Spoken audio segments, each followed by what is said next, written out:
হুমকি ধামকি কিংবা নিষেধাজ্ঞা দিয়েও ইরানকে বশে আনতে পারছে না আমেরিকা। নানা উস্কানি ও শতপ্রলোভনেও মাথা নত করছে না আয়াতুল্লাহ খামেনির দেশটি। তাই তেহরানকে বন্ধুত্বের বার্তা দিয়ে মন ভোলানোর প্রাণপণ চেষ্টা চালাচ্ছে ওয়াশিংটন। গাজা যুদ্ধের অবসানকে কেন্দ্র করে মার্কিন প্রেসিডেন্ট ডোনাল্ড ট্রাম্পের সাম্প্রতিক সফর নতুন এক কূটনৈতিক ইঙ্গিত দিয়েছে। এই সফরে তিনি শুধু যুদ্ধবিরতির আহ্বানই জানাননি, বরং দীর্ঘদিনের প্রতিদ্বন্দ্বী তেহরানের দিকেও বাড়িয়ে দিয়েছেন বন্ধুত্বের হাত। তবে বিশ্লেষকদের মতে এই হাত মেলানো সহজ নয়। ওয়াশিংটন ও তেহরানের মধ্যে এখনো গভীর অবিশ্বাস বিরাজ করছে বলে মনে করছেন তারা।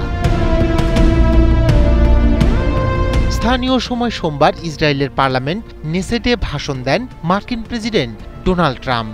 সে সময় তেহরান ও ওয়াশিংটনের সম্পর্কের টানাপোড়েন নিয়ে কথা বলেন তিনি। জেনেক্সে শিফট করো, লাইফকে লিফট করো। দুই দেশের মধ্যে এই উত্তেজনা নিরসনে ইরানের দিকে বন্ধুত্বের হাত বাড়িয়ে দিয়েছেন বলে জানান ট্রাম্প। বন্ধুত্ব ও সহযোগিতার হাত খোলা জানিয়ে ট্রাম্প বলেন, বৈরিতা ভুলে সমঝোতায় আসলে রচিত হবে নতুন ইতিহাস। The hand of friendship and cooperation is open. I'm telling you. তবে মুখে শান্তির কথা বললেও ইরানের ব্যাপারে কঠোর অবস্থান বজায় রেখেছে ট্রাম্প প্রশাসন। বিশ্লেষকদের মতে দুই দেশের মধ্যে সম্পর্কের বরফ গলাতে এখনো অনেক বাধা আছে। কুইন্সি ইনস্টিটিউট ফর রেসপন্সিবল স্টেটক্রাফটের নির্বাহী ভাইস প্রেসিডেন্ট ট্রিতা পার্সি বলেন, জুন মাসে ইসরায়েল ও আমেরিকার হামলা ইরানের অভ্যন্তরে কূটনীতির পক্ষে থাকা গোষ্ঠীগুলোর অবস্থান দুর্বল করে দিয়েছে। তখন ওয়াশিংটন ও তেহরানের মধ্যে পারমাণবিক আলোচনা চলছিল।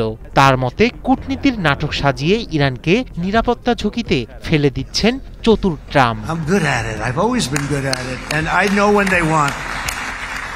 ট্রিতা পার্সি আরও বলেন, ইরান আলোচনায় উন্মুক্ত, কিন্তু ট্রাম্পের ইতিবাচক বক্তব্যের আড়ালে লক্ষ্য ইরানকে আত্মসমর্পণ করানো।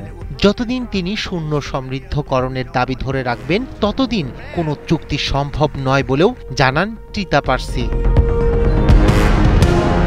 ইরান যদিও কূটনীতির পথ পুরোপুরি বন্ধ করেনি, তবুও আমেরিকার সঙ্গে আলোচনায় ফেরার কোনো তাড়া দেখাচ্ছে না তারা। শনিবার রাষ্ট্রীয় টেলিভিশনে দেয়া সাক্ষাৎকারে দেশটির পররাষ্ট্রমন্ত্রী আব্বাস আরাকচি বলেন, আমেরিকার পক্ষ থেকে যদি যুক্তিসঙ্গত, ভারসাম্যপূর্ণ ও ন্যায্য কোনো প্রস্তাব আসে তা বিবেচনা করবে তেহরান। রায়হান কবির শুভ্র, ৭১।